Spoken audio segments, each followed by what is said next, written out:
Shalom. Begitu luar biasa penyertaan Tuhan dalam kehidupan kita.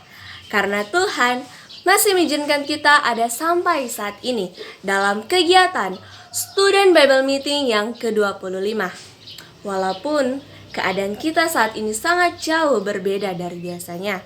Kita tidak bisa bertemu, bahkan bertatapan secara langsung, tapi hanya lewat video virtual seperti ini.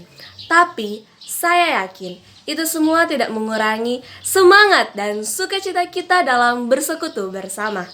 Buktinya, kita masih tetap setia mengikuti kegiatan SBM dari hari pertama sampai hari terakhir. Saudara-saudaraku, tahukah kita ada di dunia saat ini semuanya karena kasih dari Tuhan. Bahkan ketika kita boleh diizinkan Tuhan untuk melakukan pekerjaannya yang mulia di tengah dunia ini, bahkan pun di tengah-tengah kampus kita, Universitas Negeri Manado. Untuk itu, mari saat ini kita nyanyikan pujian Pekerja Kristus.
Saudaraku, untuk kita melakukan pekerjaannya Kristus, tentunya kita butuh untuk saling menopang, kita butuh untuk saling membangun, kita butuh untuk saling mendorong, bahkan pun saling mendoakan satu dengan yang lainnya. Kita harus bekerja sama untuk melakukan pekerjaan yang Kristus izinkan untuk kita lakukan. Untuk itu, mari kita nyanyikan pujian Roti dan Mentega.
Mari berdoa. Allah Bapa yang bertata dalam kerajaan sorga, Bapa yang kami sembah dan kami muliakan. Kami bersyukur Tuhan untuk setiap kasih-Mu, setiap anugerah yang Kau berikan dalam kehidupan kami. Terima kasih Tuhan untuk kesetiaan-Mu di tengah-tengah ketidaksetiaan kami umat-Mu manusia. Kami bersyukur kepadamu Bapa ketika Engkau masih mengizinkan kami untuk mengikuti kegiatan Student Bible Meeting dari hari pertama sampai hari terakhir ini. Terima kasih Tuhan untuk penyertaan-Mu. Saat ini kami akan memulaikan Sunday celebration kami. Biarlah Tuhan Engkau menolong memberkati dari awal hingga boleh berakhirnya dengan baik. Engkau berkati juga sebentar pembicara yang akan menyampaikan firman-Mu. Biarlah Engkau menuntun, memberkati, berikan hikmat dan Roh Kudus baginya agar dia bisa berkata-kata sesuai dengan kehendak-Mu. Terpujilah nama-Mu Bapa, ampuni setiap kesalahan dan dosa yang kami lakukan. Di dalam nama Tuhan Yesus Kristus yang adalah Tuhan dan Juru Selamat kami yang hidup. Amin. Saudaraku, apa yang kita miliki di dunia saat ini adalah milik Allah. Tak pernah terselami lewat pikiran kita setiap rencana yang Dia rancangkan dalam kehidupan kita. Dia yang menciptakan kita, Dia yang memelihara kehidupan kita.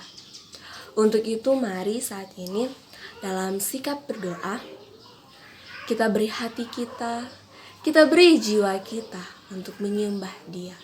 Sebab Dia adalah Yesus Kristus, Bapa yang selalu setia dan mengasihi kita.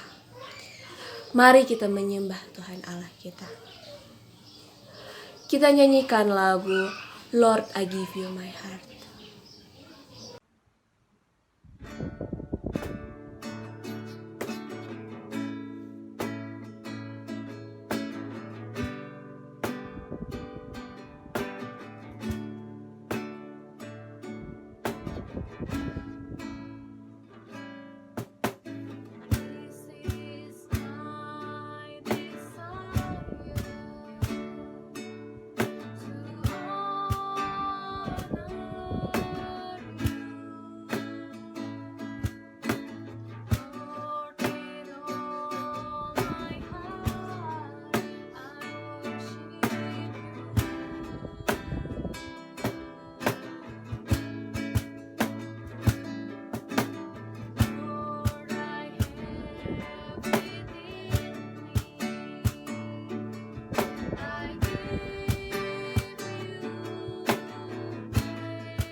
Masih tetap dalam sikap berdoa, saudaraku, pernahkah kita menyalahkan Tuhan dengan berpikir, mengapa Tuhan menjauhi kita?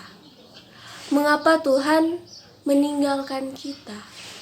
Padahal diri kitalah yang sering menjauhi, bahkan meninggalkan Dia. Untuk itu mari saat ini dengan penuh kerendahan hati dan kejujuran, kita mengakui dosa-dosa yang kita lakukan di hadapannya. Mari kita mengakui dosa kita. Kita nyanyikan lagu Kembali Padamu.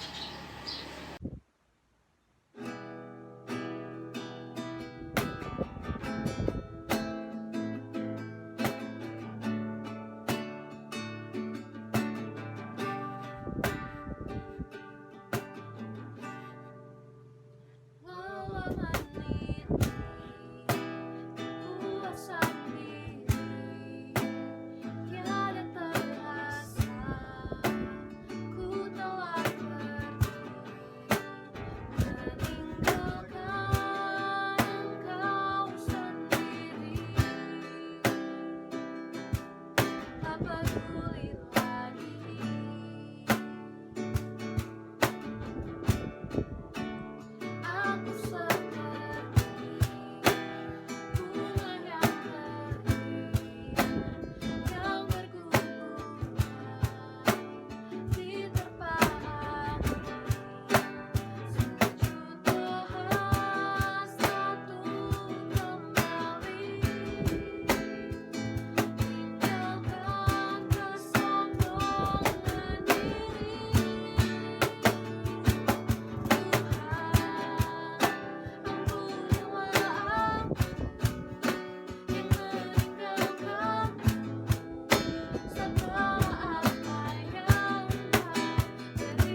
Bapa, inilah setiap permohonan kami, pengakuan dosa kami yang dengan tulus ikhlas kami bawa di hadapan-Mu. Di dalam nama Tuhan Yesus Kristus yang adalah Tuhan dan Juru Selamat kami yang hidup. Amin. Saudaraku, kita sebagai pemimpin-pemimpin Kristus, bahkan pun calon-calon pemimpin bangsa ini, patutlah kita memperlengkapi diri lewat firman Tuhan. Dalam Yohanes 14 ayat 6 berkata, "Akulah jalan dan kebenaran dan hidup, tidak ada seorang pun yang datang kepada Bapa kalau tidak melalui aku." Saat ini kita akan belajar firman Tuhan bersama yang akan disampaikan oleh pembicara kita, yaitu Insinyur Nora Yaakob MDiv atau sering disapa dengan kasih Kak Nora. Beliau merupakan pekerja misionaris independen. Kepada pembicara, disilahkan. Shalom. Saya bersyukur pada Tuhan dan berterima kasih pada panitia Bible Student Bible Meeting PPK Unima atas kesempatan yang diberikan, terutama bagi kita semua untuk boleh saling berbagi melalui jejaring sosial seperti ini dalam situasi pandemi COVID-19. Nah, anugerah Tuhan Yesus kiranya akan selalu menaungi kita semua sehingga kita boleh selalu terpelihara dan terlindungi dari bencana ini. Baiklah, pada kesempatan ini saya rindu untuk bisa berbagi dengan saudara-saudara mengenai leadership development. Dan melalui materi ini, saya mengajak kita untuk coba memahami tentang kepemimpinan Kristen pada masa ini. Dan secara khusus harapannya ya, kita boleh tahu bagaimana mengembangkan kepemimpinan atau hal-hal apa yang perlu dikembangkan dalam kepemimpinan di era postmodern. Saudara-saudara, tentunya saudara mungkin sudah pernah membaca atau menonton berita TV tentang banyaknya kasus penangkapan para pemimpin yang tidak berakhlak. Nah, istilah berakhlak ini terutamanya kita dengar dari pernyataan Menteri BUMN, ya, Bapak Erick Thohir, terkait dengan salah satu petinggi BUMN yang terbukti terlibat dalam menyelundupkan barang ilegal ke Indonesia. Nah, saudara-saudara, kepemimpinan yang berakhlak itu adalah kepemimpinan yang tidak pernah akan lekang oleh waktu. Sampai kapanpun ternyata pemimpin berakhlak itu tetap menjadi tuntutan. Hal ini membuat saya teringat kepada sosok pemimpin besar, seorang tokoh di dalam Alkitab. Dan saya memutuskan untuk menjadikannya sebagai fokus pelajaran kita terkait dengan leadership development materi kita saat ini. Siapakah dia? Dia adalah Daniel. Untuk itu saya mengajak kita untuk membaca dari kitab Daniel pasal 6 ayat 1 sampai 11. Bagi saudara yang mau membuka Alkitab di depan saudara saat ini silakan. Namun saat ini saya ingin membacakannya buat saudara. Daniel pasal 6 ayat 1 sampai 12 demikian berbunyi. Lalu berkenanlah Darius mengangkat 120 wakil-wakil raja atas kerajaannya. Mereka akan ditempatkan di seluruh kerajaan. Membawahi mereka diangkat pula 3 pejabat tinggi, dan Daniel adalah salah satu dari ketiga orang itu. Kepada mereka lah para wakil raja harus memberi pertanggungjawaban, supaya raja jangan dirugikan. Maka Daniel ini melebihi para pejabat tinggi dan para wakil raja itu, karena ia mempunyai roh yang luar biasa, dan raja bermaksud untuk menempatkannya atas seluruh kerajaannya. Kemudian para pejabat tinggi dan wakil raja itu mencari alasan dakwahan terhadap Daniel dalam hal pemerintahan. Tetapi mereka tidak mendapat alasan apapun atau sesuatu kesalahan, sebab ia setia dan tidak ada didapati suatu kelalaian atau sesuatu kesalahan padanya.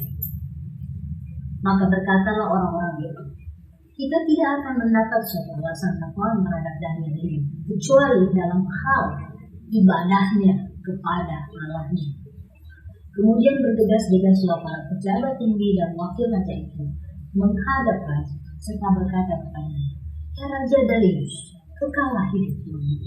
Semua pejabat tinggi kerajaan ini, semua penguasa dan wakil raja, para menteri dan bupati telah mufakat supaya dikeluarkan kiranya suatu penetapan raja dan ditetapkan suatu larangan agar barang siapa yang dalam 30 hari menyampaikan permohonan kepada salah satu dewa atau manusia kecuali kepada Tuanku ya Raja, maka ia akan dilemparkan ke dalam gua singa. Oleh sebab itu ya Raja, keluarkanlah larangan itu dan buatlah suatu perintah yang tidak dapat diubah menurut undang-undang orang Media dan Persia yang tidak dapat dicabut kembali."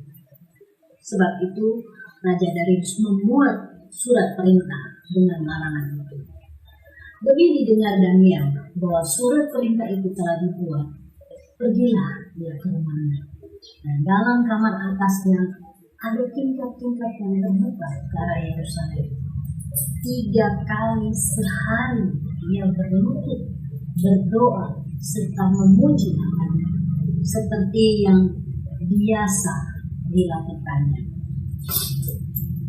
Nah, apakah yang bisa kita pelajari dari Daniel di dalam kitab Perjanjian Lama ini yang berkenaan dengan leadership development atau pengembangan kepemimpinan? Ada 4 aspek dari pribadi Daniel sebagai seorang pemimpin yang bisa kita lihat dari bacaan kita tadi dalam pelajaran ini, ya. Yang pertama adalah aspek spiritualnya, kemudian kedua aspek moralnya, ketiga aspek intelektualitasnya, dan yang keempat aspek emosinya atau psikologisnya. Nah,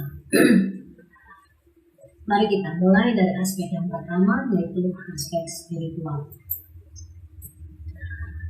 Aspek spiritualnya boleh jadi merupakan fondasi utama dari kepemimpinan Daniel.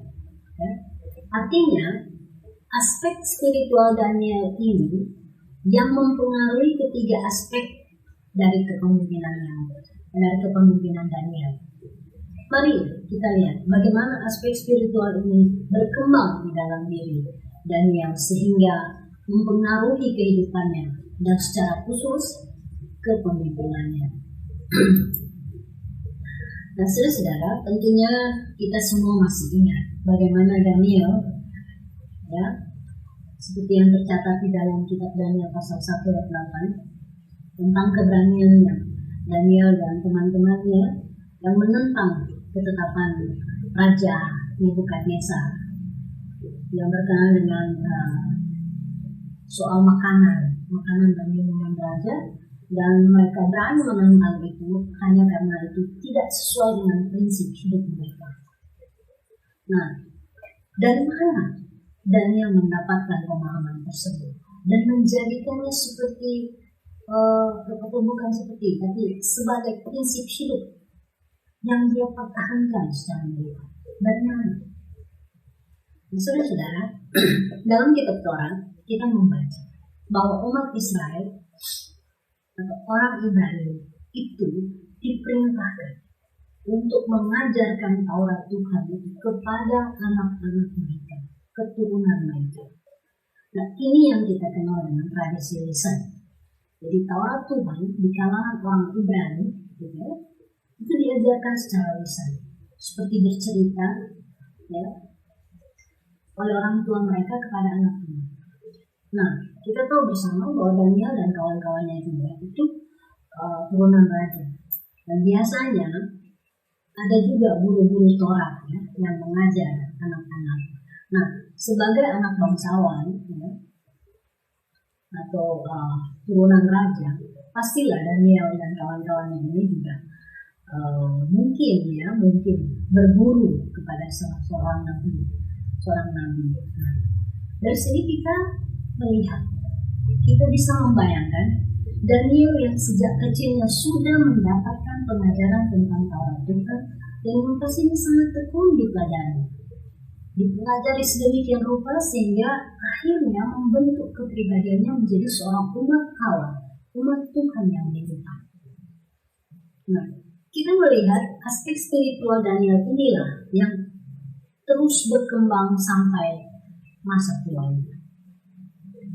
Daniel tidak pernah mengalami stagnasi iman, ya, atau mengalami degradasi iman. Tidak pernah. Dia tidak pernah mengalami itu. Dibandingkan kita ingat ya bagaimana Raja Salomo. Raja Salomo itu mengalami degradasi iman akibat komprominya. Dia menikahi perempuan-perempuan asing dan juga memiliki gundik perempuan asing, dan akhirnya dia terbawa dengan pola dan gaya hidup mereka, dan pada akhirnya dia perlahan-lahan mengalami degradasi iman. Demikian juga bahkan ada pemimpin-pemimpin yang setelah berkuasa malah makin jauh dari Tuhan.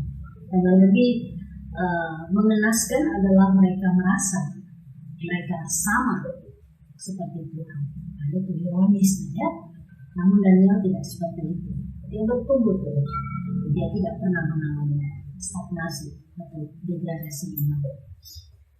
Nah, Daniel begitu mencintai Tuhan sehingga dia tidak bisa hidup tanpa Tuhan. Rasa cinta ini bertumbuh dari pengajaran firman Tuhan yang didengarnya sejak kecil dan berkembang terus menjadi kebutuhan utama dalam hidupnya sampai mati. Hal itu terlihat dari bagaimana dia mempunyai waktu 3 kali sehari waktu dengan Tuhan. Jika membayangkan kesibukannya sebagai seorang pejabat, terlihat jelas bahwa ini adalah waktu yang diprioritaskan untuk pribadi Tuhan yang menjadi prioritas utama di dalam kehidupan seorang Daniel. Ya, 3 kali sehari. Bayangkan sih, kesibukan dia pasti padat sebagai seorang pejabat. Tapi dia 3 kali sehari punya waktu dengan Tuhan.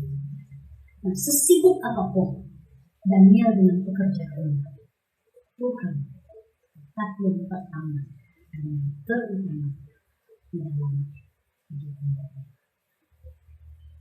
Bandingkan dengan para pejabat pada masa kini ya, walaupun tidak semuanya memang, tetapi ya pada umumnya lah suka berdalih, tidak punya waktu lagi untuk berdoa, tidak punya waktu lagi untuk baca Alkitab secara pribadi. Rasanya karena sibuk, atau bahkan sudah sempat bikin badannya bolong, bapak ke, ibu ke, atau bahkan pemuda tidak datang.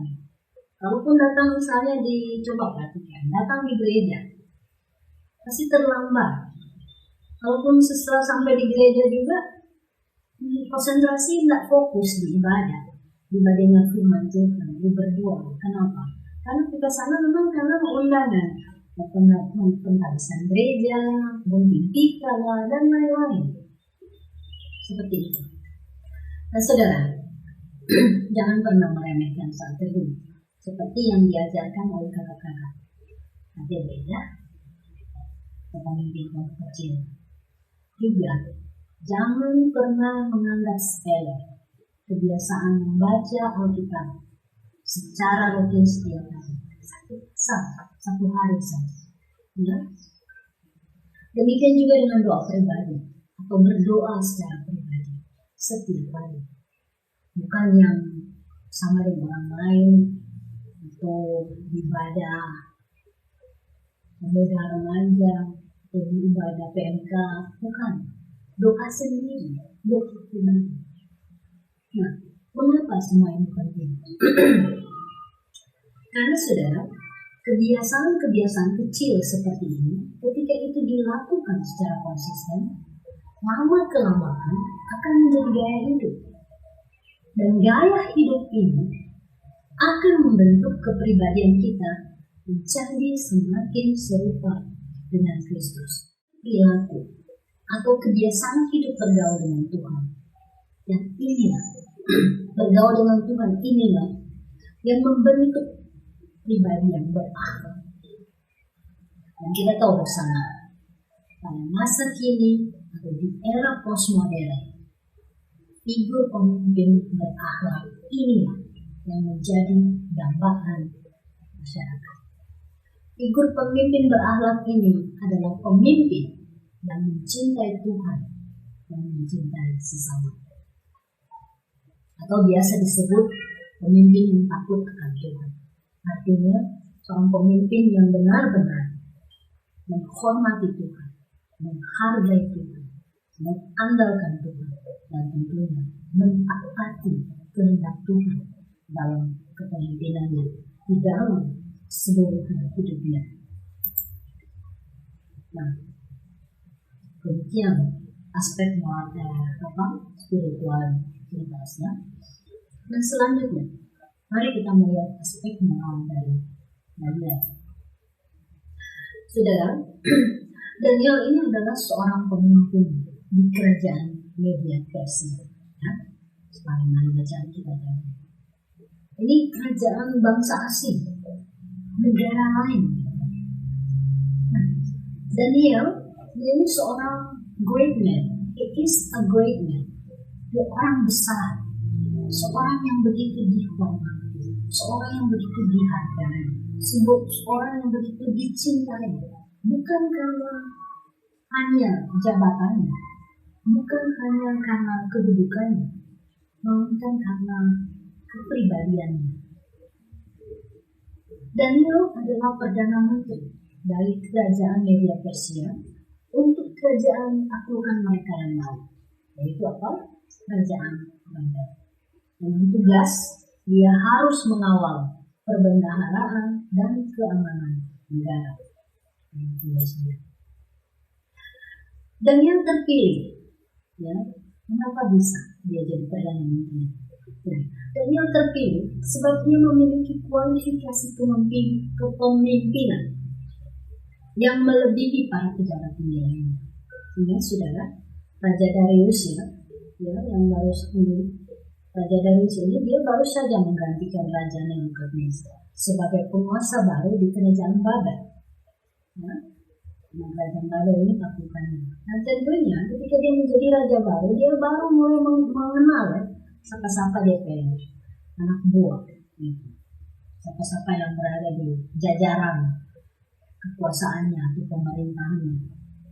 Nah, Raja Darius dia menginginkan seorang yang memiliki kemuliaan hati untuk bekerja kepadanya, dan seseorang yang juga loyal kepadanya. Dan Raja Darius menemukan kualifikasi tersebut pada Daniel. Ya, yang tentu saja telah dikenalnya.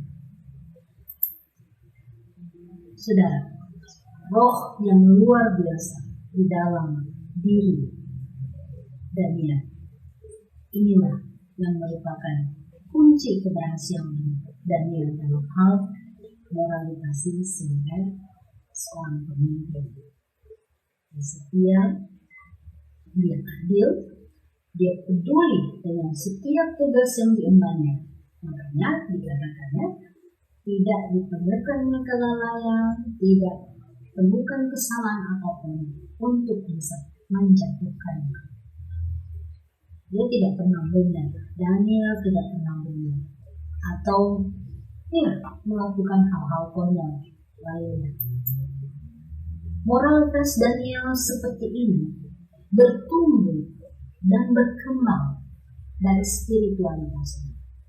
Prinsip-prinsip kebenaran yang dipelajarinya melalui Taurat, bukan hanya dia pelajari sekedar jadi pengetahuan, sekedar dikuasai, tapi dia kuasai dan dia terapkan dalam kehidupan.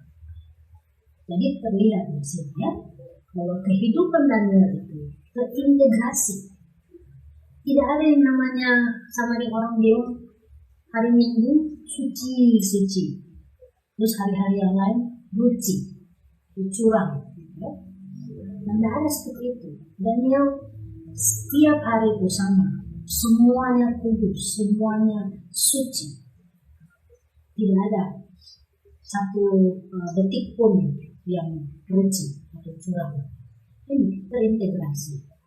Jadi saudara, ketika saudara juga mempelajari firman Tuhan, saudara baca Alkitab, mengenalkan Tuhan, jangan cuma sampai diketahui, jangan cuma sampai di dunia baca jadi pengetahuan, tapi dikuasai. Ini artinya apa? Kemudian lakukan itu, terapkan itu, jadikan itu pedoman hidup. Ya, jadi bukan cuma sekedar baca-baca, jadi pengetahuan Alkitab. Sehingga kalau mau dibaca CA, menang-menang, ya. Bukan seperti itu. Nah, sama seperti Daniel.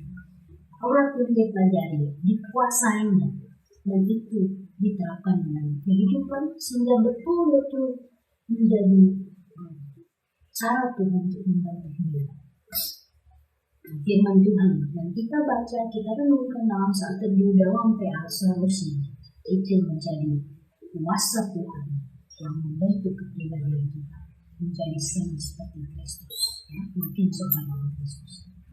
Nah, saudara, kembali kepada Daniel. Bagi Daniel, ya, keseluruhan hidupnya adalah altar di atas mana ia mempersembahkan kepada Tuhan setiap hal yang dipercayakan Tuhan kepadanya. Ini teladan pribadi pemimpin berintegritas yang sesungguhnya, pemimpin yang amanah. Artinya perkataan, perbuatan, dan pikirannya sama. Dari sini kita bisa melihat, ya, dari aspek moral ini, hal yang perlu, hal yang harus dikembangkan dalam kepemimpinan itu adalah kejujuran, kesetiaan, rasa keadilan, dan etika kerja atau etos kerja. Ya, ada 4. Nah, dalam hal kejujuran, pemimpin yang jujur adalah figur pemimpin yang didambakan sampai kapanpun. Setuju ya? Jika saudara sadar bahwa sebagai mahasiswa yang diharapkan menjadi pemimpin pada masa depan, maka mengembangkan aspek moral kejujuran ini itu satu keniscayaan, tidak boleh nyanda. Makanya sangat penting. Nah, itu dimulai dari sekarang dan mulai dari hal-hal kecil, ya, seperti contoh tidak menitik aksen kepada teman. Itu berarti si rajin kuliah. Yang kedua, tidak menyontek tugas dari teman. Ya, itu berarti buat tugas sendiri. Dan yang berikut, tidak menyontek saat ujian. Itu berarti saudara mesti rajin belajar, bukan rajin bangunin drakor. Nah, jadi itu dari aspek kejujuran atau praktis sederhana, mulai dari situ. Kemudian yang kedua, yang kesetiaan. Saudara tidak bisa dipungkiri bahwa masyarakat boleh dikata agak trauma, ya, dengan pemimpin yang terpilih, karena pada umumnya mereka tidak setia dengan apa yang mereka janjikan pada waktu pemilu. Betul? Dan karena itu, seorang pemimpin yang setia, walaupun agak sulit didapat, tetap didambakan oleh masyarakat. Pemimpin yang setia ini seorang yang konsisten, seorang yang konsekuen dengan setiap apa yang dia ucapkan, dengan setiap apa yang dia lakukan. Dalam 1 Timotius pasal 4 ayat 12 dikatakan seperti ini. Jangan seorang pun menganggap engkau rendah karena engkau muda.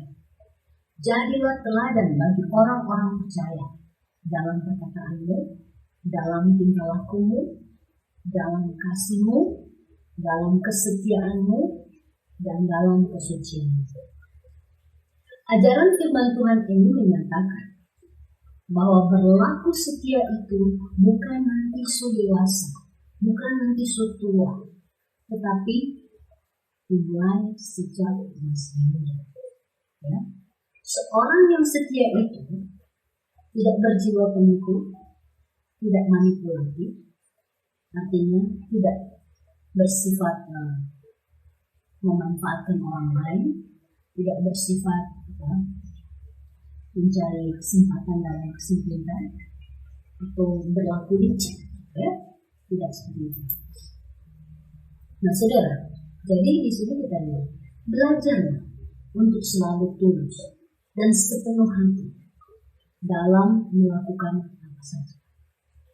Ketika belajar dengan tekun, lakukan itu dengan benar, bukan karena mau dipuji, bukan karena mau dipuja orang. Ketika melakukan perbuatan baik, misalnya menolong teman belajar, karena mungkin dia ada kurang di satu hal, lakukanlah itu dengan tulus. Bukan supaya dapat imbalan atau si teman ini kita mau supaya dia utang budi dengan kita, bukan seperti itu. Ya. Kemudian belajarlah untuk bersyukur dan tidak suka mengeluh, tidak bersungut-sungut, apalagi menyalahkan keadaan orang lain. Belajar menerima keadaan dengan lapang dada. Nah, ketika saudara belajar hal-hal ini, maka itu dapat membentuk kepribadian yang setia. Kemudian rasa keadilan. Ya, seorang pemimpin yang baik itu jelas adalah seorang yang mampu bersifat atau bersikap objektif dan adil. Rasa keadilan itu tumbuh dari kesadaran bahwa semua orang itu memiliki nilai yang sama. Ya, jadi tidak boleh ada yang dibeda-bedakan, tidak boleh ada diskriminasi. Dan jelas, sikap ini sesuai dengan pengajaran firman Tuhan yang mengajarkan bahwa semua orang itu berharga di mata Tuhan, dan terutama hukum Tuhan yang mengajarkan kita untuk mengasihi sesama seperti diri kita sendiri. Memegang kebenaran firman Tuhan ini akan membuat kita mampu bersikap objektif dan tidak kompromi serta permisi. Sekarang bagaimana mengembangkan perasaan adil di dalam diri kita? Ya. Perbanyaklah waktu saudara, peduli dan memperhatikan kehidupan sekitar kita. Biasanya, ya, mahasiswa itu pada umumnya itu suka enak peduli, acuh tak acuh dengan kejadian-kejadian di sekitar. Ya, lebih banyak menikmati waktu dengan teman-teman yang istilahnya gengnya. Kalau sudah geng-geng atau dengan lebih komunitas yang satu hobi, satu hobi, satu minat gitu. Suka sekian itu tidak peduli dengan yang di luar BPG. Atau dia suka yang gadget, yang game, asik mbak FB, mbak Twitter, mbak Instagram, dan lain-lain. Nah, cobalah terlibat dalam kegiatan bakti sosial di lingkungan saudara. Ya, misalnya seperti waktu COVID-19 ini, itu ambil bagian dalam pembagian sembako. Ya, saudara mungkin tidak memberikan sembako, saudara tidak membagikan atau membeli masker banyak-banyak untuk berbagi, tapi saudara bisa jadi inhalur. Ya, itu saya teman dari Jakarta, dia punya jemaat donatur kan, dia mengirim tadi bagi masker, bagi multivitamin, bisa seperti itu, ya. Dan sambil terlibat dalam hal seperti itu, saudara bisa mulai mengamati pola tingkah orang-orang yang ada di lingkungan saudara, dan saudara bisa menilai mana orang yang mendapat perlakuan yang adil dan mana yang tidak. Dari sini, saudara, saya yakin pasti bisa mendapatkan sense atau perasaan soal bagaimana sebaiknya bersikap adil itu. Nah, jika saudara masih punya sikap kompromi terhadap orang-orang tertentu atau mencari pembenaran akan sikap tindakan yang salah dari oknum-oknum tertentu, itu artinya saudara belum mampu untuk bersikap adil. Ya? Oke. Jadi itu perlu dikembangkan. Kemudian soal etika, etos kerja. Dalam Kolose pasal 3 ayat 23 dikatakan, apapun juga yang kamu perbuat, perbuatlah dengan segenap hatimu, seperti untuk Tuhan dan bukan untuk manusia. Saudara, sama seperti Daniel yang menjadikan hidupnya itu sebagai altar di atas mana ia mempersembahkan setiap aspek kehidupannya, maka hal itu mempengaruhi etos kerjanya. Kita meneladani itu. Daniel tidak melihat pekerjaannya atau tugas-tugas dalam pekerjaannya itu untuk membuat raja senang, ya, atau atasan senang, tetapi dia melakukannya agar Tuhan Allah senang dan dimuliakan. Ya. Dan hasil yang dicapai oleh Daniel adalah ketika dia mengembangkan sikap atau etika kerja seperti itu, mempunyai prinsip seperti itu. Apa hasil yang dicapai oleh Daniel? Katakan tadi di dalam bacaan kita, tidak didapati adanya kesalahan dan kelalaian kepadanya di dalam hal pemerintahan. Nah, bagaimana saudara mengembangkan etika dalam diri sebagai seorang, dalam diri saudara sebagai seorang calon pemimpin masyarakat? Ini ada prinsip firman Tuhan dari Filipi pasal 2 ayat 3. Yang pertama, ya, hendaklah kamu dalam hidupmu bersama menaruh pikiran dan perasaan yang terdapat juga dalam Kristus Yesus. Yang pertama, mengembangkan etika dalam diri adalah ini, menaruh pikiran dan perasaan yang terdapat juga dalam Kristus Yesus. What would Jesus do? Nah, dalam segala situasi dan kondisi kerja kita, penting untuk mengingat prinsip firman Tuhan. Seandainya Tuhan Yesus ada di dalam situasi dan kondisi itu, apa yang akan dia lakukan, ya? Berpikir apa, ya? Selalu berpikir seperti itu. Jika menghadapi tugas, mulailah saudara berlatih atau melatih diri beretika, punya etos kerja dalam tugas saudara sebagai seorang mahasiswa. Mulai dari hal-hal sederhana. Misalnya di tempat kos atau di rumah. Apa tugas saudara? Di dalam menjaga lingkungan rumah atau tempat kos supaya tetap nyaman dan sehat untuk kita. Tugas saudara menyapu, atau mungkin mencuci piring, atau bikin rapi dapur, bikin bersih, atau bersihkan kamar mandi. Nah, saudara, tempat kos atau rumah itu adalah sebuah tempat bagi saudara, bagi kita untuk hidup bersama dengan orang lain. Sama halnya dengan tempat kerja. Dan biasanya di situ atau di rumah, di tempat kos atau tempat kerja suka ada pembagian tugas, ya, dan tugas harian di antara yang dibagi di antara semua penghuni rumah atau penghuni kos. Di tempat seperti ini kita berbagi ruang dengan orang lain. Karena itu etikanya kita punya kewajiban dan tanggung jawab untuk menjaga sikap dan tingkah laku kita sendiri.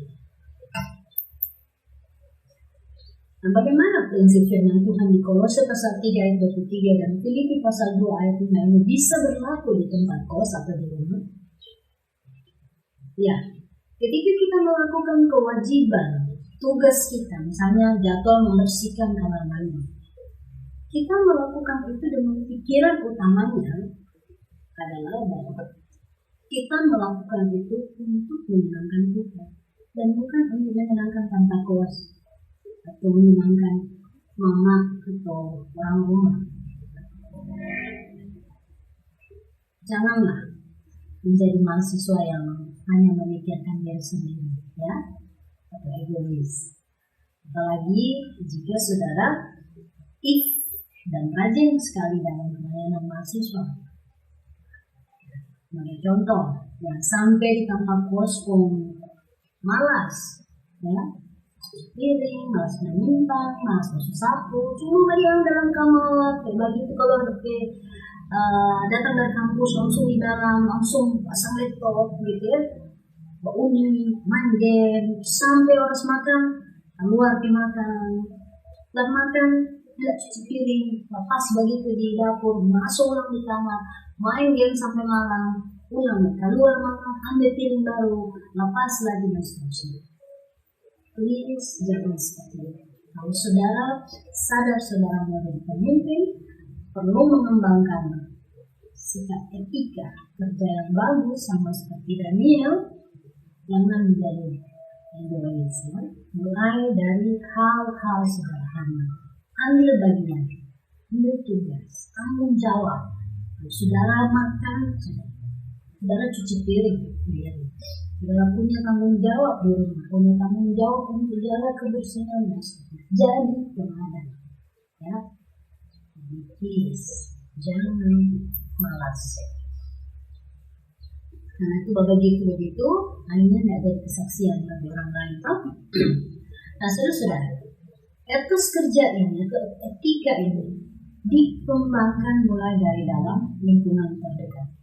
Sebab kebiasaan ini, ya, ketika orang rajin di rumah, bikin ini, bikin itu, ketika sampai di tempat kerja, itu berpengaruh. Ya, berpengaruh.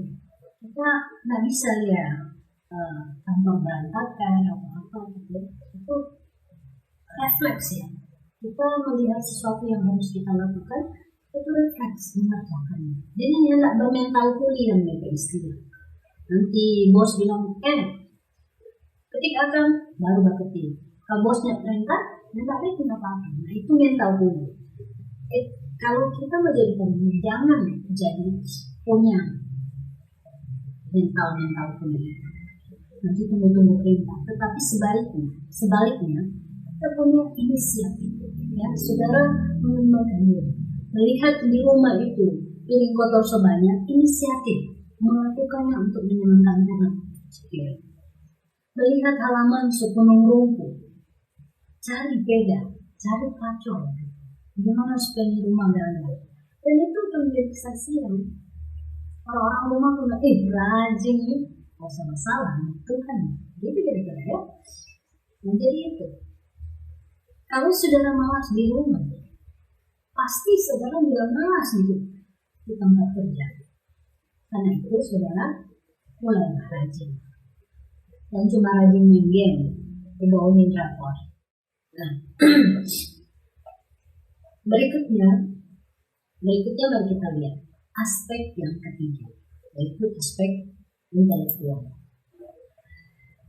Di dalam Daniel pasal 1 ayat 20 dikatakan begini, dalam tiap hal yang memerlukan kebijaksanaan dan pengertian yang ditanyakan raja kepada mereka, Daniel dan kawan-kawan, didapati bahwa Daniel dan kawan-kawan itu 10 kali lebih cerdas daripada semua orang berilmu dan semua ahli jangkau di seluruh kerajaan. Kemudian di Kolose pasal 2 ayat 3, di sana tertulis, sebab di dalam dialah tersembunyi segala harta hikmat dan pengetahuan. Nah, sudah, di sini kita lihat, Daniel bukan hanya salah, itu juga cerdas. Sebab dia memiliki roh yang luar biasa di dalam dirinya.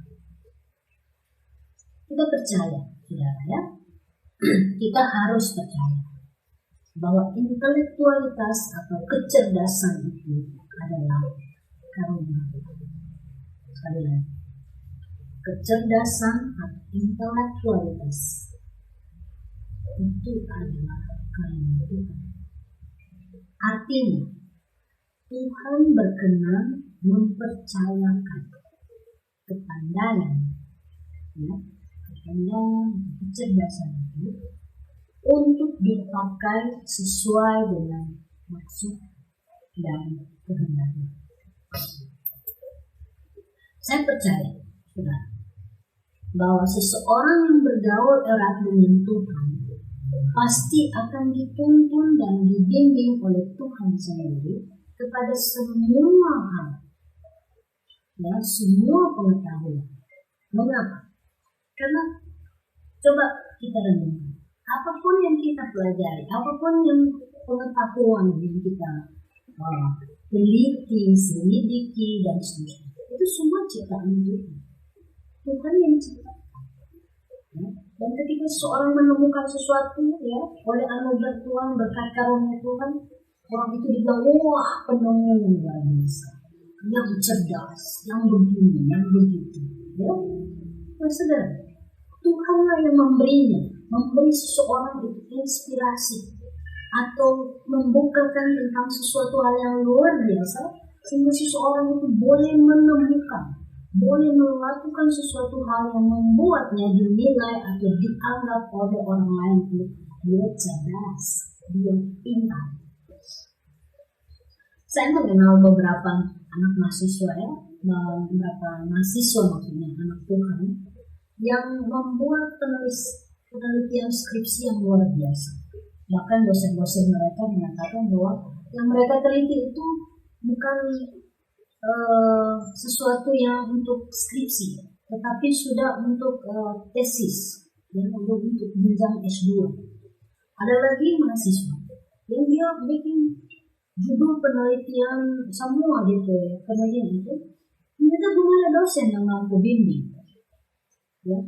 Ini luar biasa. Tapi dia bilang kita tahu ini, dia menjelaskan begini tentang dia mau teliti. Karena tidak ada dosen yang membimbing, tidak ada dosen yang punya kualifikasi seperti itu. Tetapi mereka bilang dosen-dosennya itu kan itu penelitian hebat. Bayang sih, ketika Tuhan membukakan, menginspirasikan pada anak Tuhan, maka Tuhan itu menjadi sesuatu. Iya, saya pribadi mengalaminya, ya, waktu saya meneliti skripsi S1 sebagai mahasiswa perikanan. Waktu itu saya, ya, sedikit sharing, saya meneliti kuala di bahu. Waktu itu masih jembatan Bulu. Saya duduk di atas jembatan dan saya berdoa seperti ini, Tuhan, tolong bukakan sadiki, bukakan sadiki lagi. Apa saja, sedikit saja, ini Tuhan rahasia dari kuala ini yang ciptaannya, supaya kita mau teliti, dan kita boleh bikin skripsi dan kita boleh sarjana. Dan saudara tahu hasilnya apa? Satu kali dosen saya itu, setelah saya sudah jadi hamba Tuhan, dosen saya cerita, setelah dia melihat kembali hasil skripsi saya tahun 90 dulu, dia bilang, tahu Nora, kenapa skripsi ini kalau zaman sekarang itu 3 orang skripsi. Itu kalau kita bergaul dengan Tuhan. Dan saudara masih banyak pengalaman saya pribadi ketika belajar secara otodidak, terutama ketika belajar untuk mendapatkan MD, ya, belajar Ibrani dengan cara Yunani, itu semua cuma karena tuntunan hikmat Tuhan dengan Roh Kudus, ya, sebagai profesor di atas segala profesor.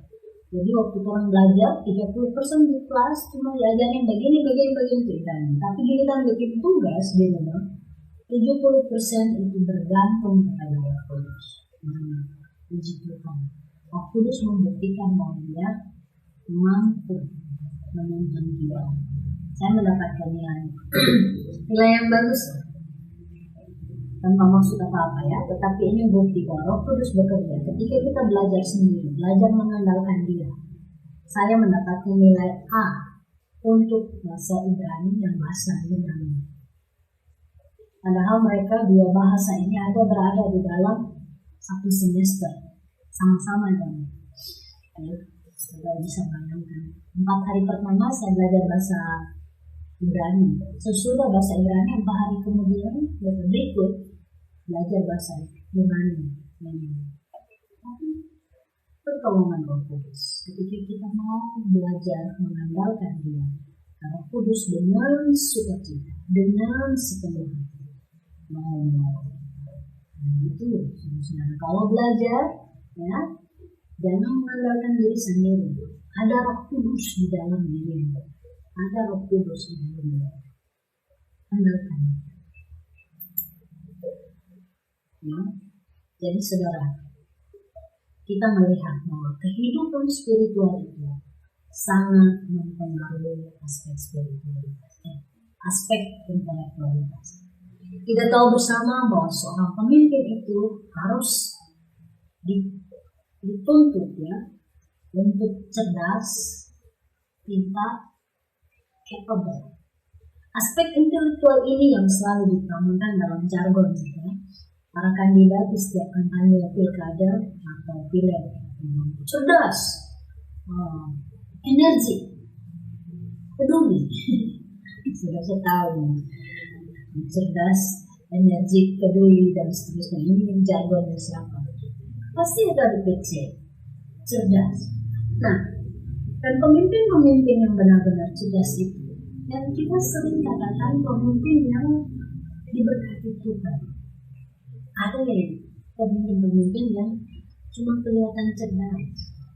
Nah, untuk membedakan itu biasanya begini, pemimpin yang cerdas itu atau diberkati Tuhan itu, ketika dia selesai masa periode pemimpin, ada banyak warisan atau legacy yang dia tinggalkan, sehingga kenangan tentang dirinya itu begitu begitu agung, begitu indah untuk dirinya.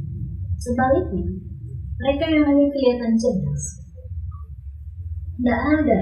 Yang ada adalah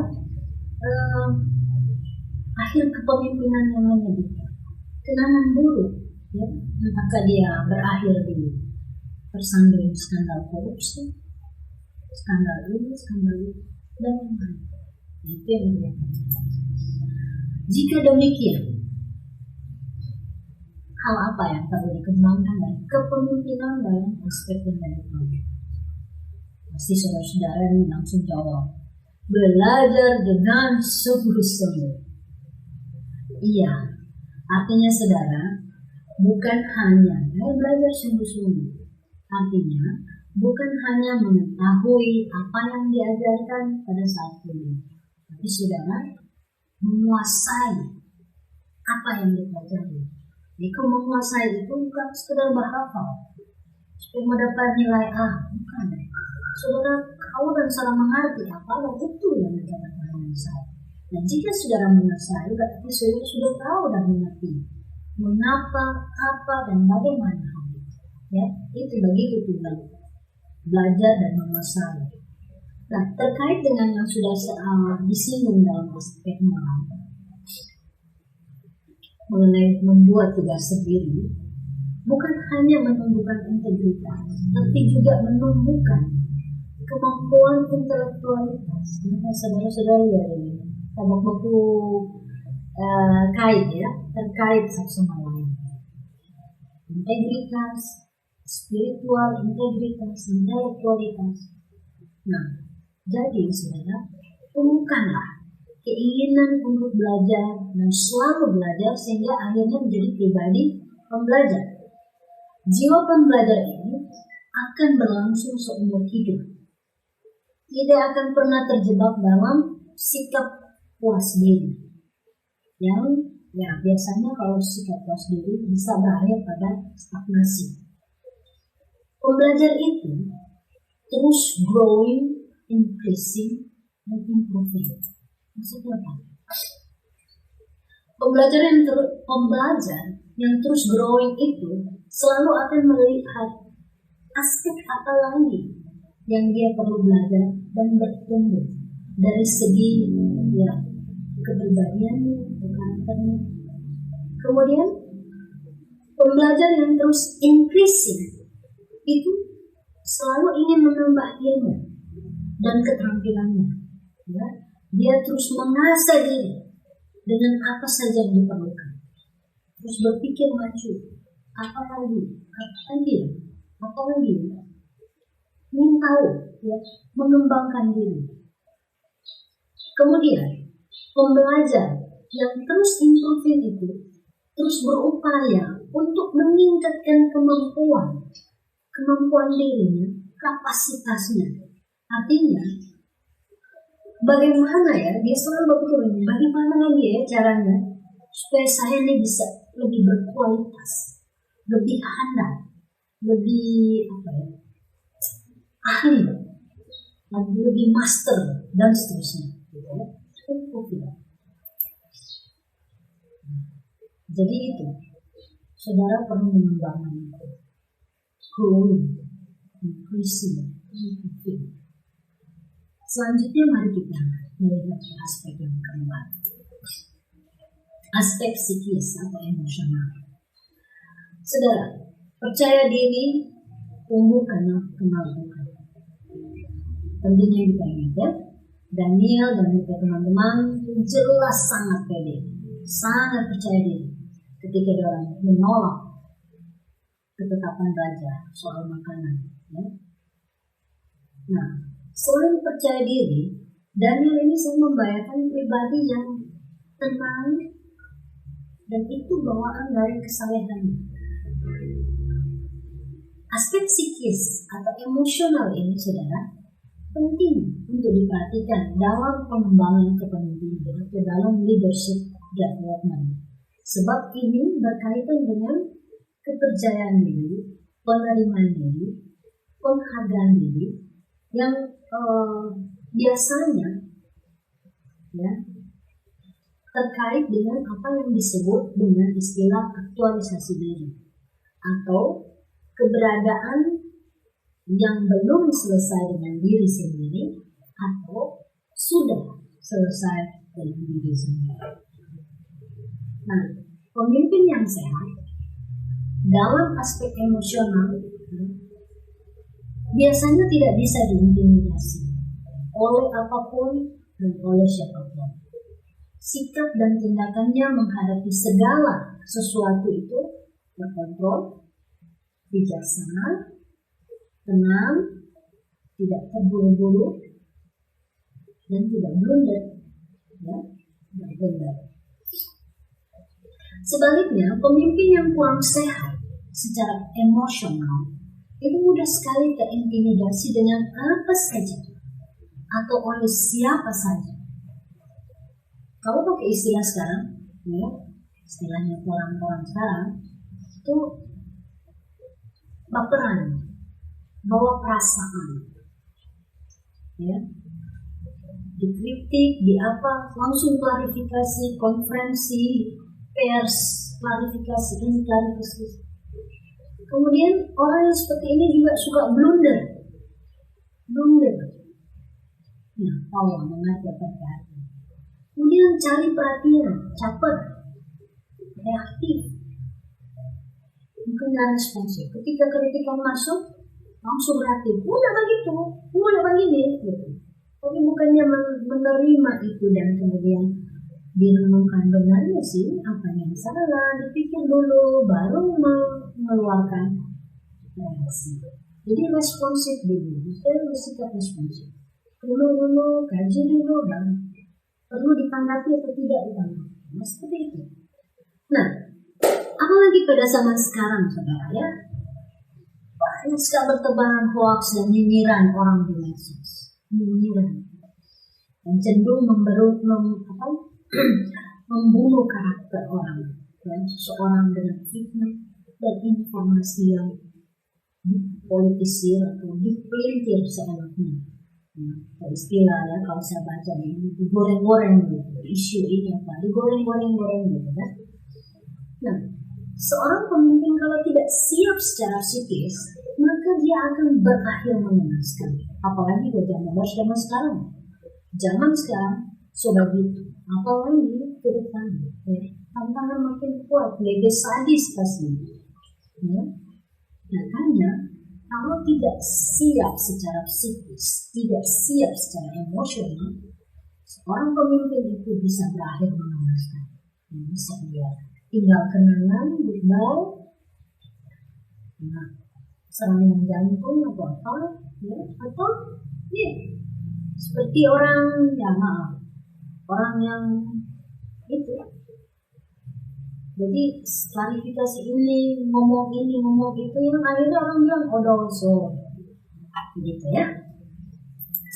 Oke, jadi apa yang perlu saudara perhatikan dari aspek psikis ini atau aspek emosi ini di dalam pengembangan kepemimpinan? Kita lihat di Yohanes pasal 1 ayat 12, dikatakan semua orang yang menerimanya diberinya kuasa supaya menjadi anak-anak Allah, yaitu mereka yang percaya dalam nama-Nya. Yesaya 43 ayat 4 dikatakan engkau berharga di mataku, mulia dan aku ingin mengasihi engkau. 1 Petrus 1 ayat 18 sampai 19 dikatakan kamu telah ditebus dengan darah yang mahal, yaitu darah Kristus. Ini bagian firman Tuhan yang penting untuk diingat oleh kita yang percaya Kristus sebagai Tuhan.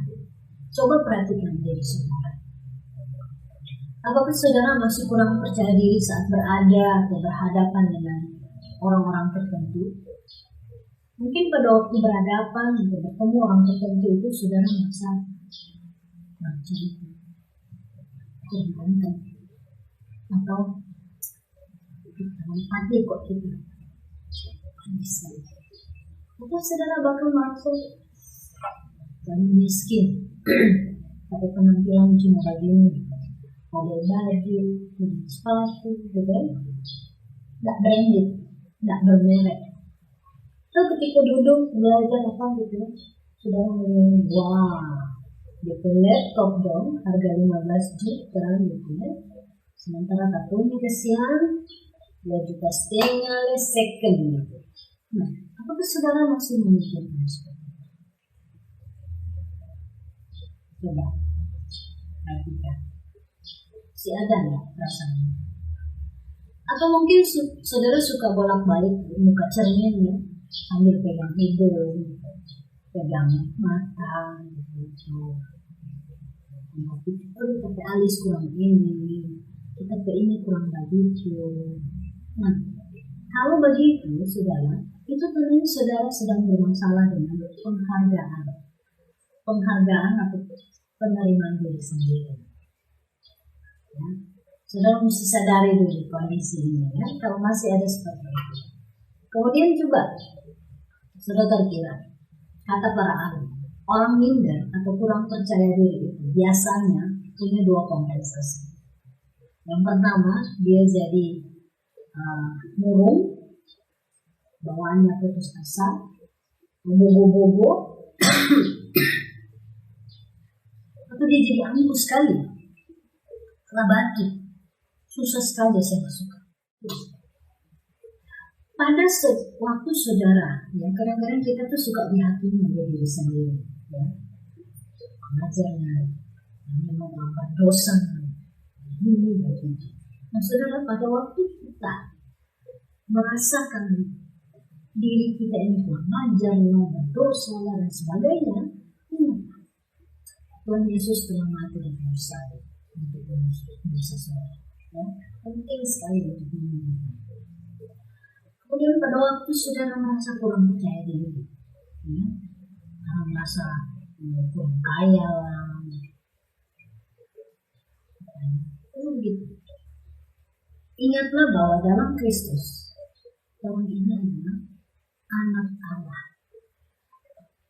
anak Allah yang maha kaya, pemilik segala sesuatu yang ada di bumi maupun di surga. Anak Allah. Pada waktu kita merasa tidak berharga dan dianggap enteng oleh orang lain, ingatlah saudara, bahwa kita itu berharga di mata Tuhan. Kita itu mulia di mata Tuhan. Dan pertama, kita dicintai oleh Tuhan. Kalau masih rasa-rasa begitu, ini fakta saudara. janji Tuhan, penguatan firman Tuhan. Ya. Kalau sudah gitu, adakah yang bisa melebihi semua itu? Tidak ada. Nah, akhirnya kita tiba pada kesimpulan ya, saudara. Orang-orang di era postmodern ya, cenderung percaya terhadap pengalaman dari tiap individu. Nah, mungkin karena itu, maka yang dilihat dari seorang pemimpin itu teladan. Ya, teladan. Jadi bukan NATO, no action, talking only. Ya. Kita di Indonesia ini punya teladan hidup mengenai sosok pemimpin yang berkarya. Bapak Presiden kita, Bapak Insinyur Joko Widodo, ya, bangga kita bersyukur pada Tuhan untuk punya presiden seperti itu, pemimpin yang berkarya, ya, kurang berkata-kata tapi berkarya. Dan sebaliknya kita juga di Indonesia ini mempunyai pemimpin-pemimpin yang hanya berkata-kata saja. Ya. Silakan mati siapa sosok pemimpin yang seperti ini. Oke, jadi ya saudara-saudara, pemimpin zaman sekarang ini dituntut untuk bukan hanya talk the walk, tetapi walk the talk. Jadi talk the walk, ya, bicarakan mau bikin apa gitu ya, tapi apa yang dibicarakan, apa yang dikasih tahu tentang jalan yang benar itu juga harus dijalani oleh yang ngomong ini gitu. Jadi tidak hanya berteori saja, harus mempraktekkan. Jadi kalau pemimpin itu bilang peduli rakyat, ya harus dipraktekkan lewat tindakan nyata. Jangan cuma duduk-duduk di belakang meja, pokoknya banyak cuap-cuap. Ya. Dan kalau melihat kecenderungan orang postmodern yang cenderung untuk menerima kebenaran relatif, kebenaran itu komunal, maka tantangan bagi saudara menjadi pemimpin yang benar-benar menghidupkan, memiliki prinsip kebenaran Tuhan di dalam diri, sehingga saudara harus mampu seperti Daniel melawan arus. Saudara harus siap-siap masuk dalam kandang singa. Ya, saudara harus siap-siap. Nah, apapun, jadi saudara, apapun yang terjadi di depan, ya, mau bagaimana di depan sana, yang jelas, pemimpin yang didambakan orang pada era postmodern seperti sekarang ini adalah mereka yang pertama, cerdas secara spiritual atau berakhlak. Kedua, cerdas secara moral dan berintegritas. Cerdas secara intelektual, berilmu dan punya keterampilan, dan dia cerdas secara emosi. Dia punya pendirian, percaya diri, punya wibawa, pengendalian diri. Nah, saudara, persiapkanlah diri saudara menjadi pemimpin di masa depan dengan mengembangkan aspek-aspek kecerdasan yang mempengaruhi kepemimpinan. Tuhan Yesus memberkati.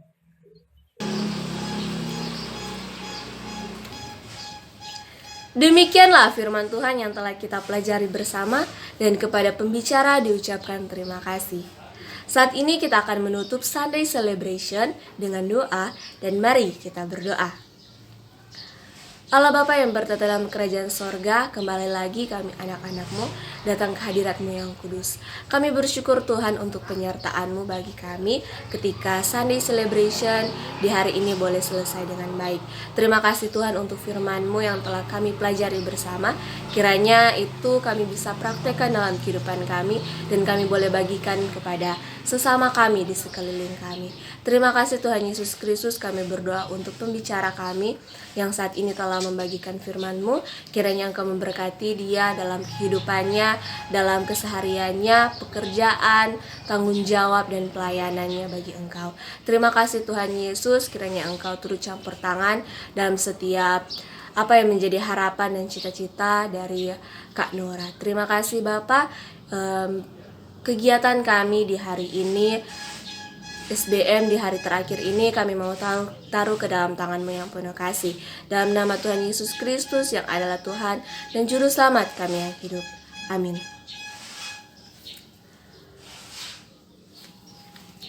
Saudaraku, kita sebagai umat pilihan yang telah diselamatkan oleh tangan Tuhan, patutlah kita mengerjakan apa yang menjadi kehendak-Nya, yang mau dibentuk dan memancarkan karakter Kristus dalam kehidupan kita. Sebagai seorang pemimpin yang mempunyai dampak di era modernisasi saat ini. Demikianlah Sunday Celebration kita telah selesai. Tuhan Yesus memberkati.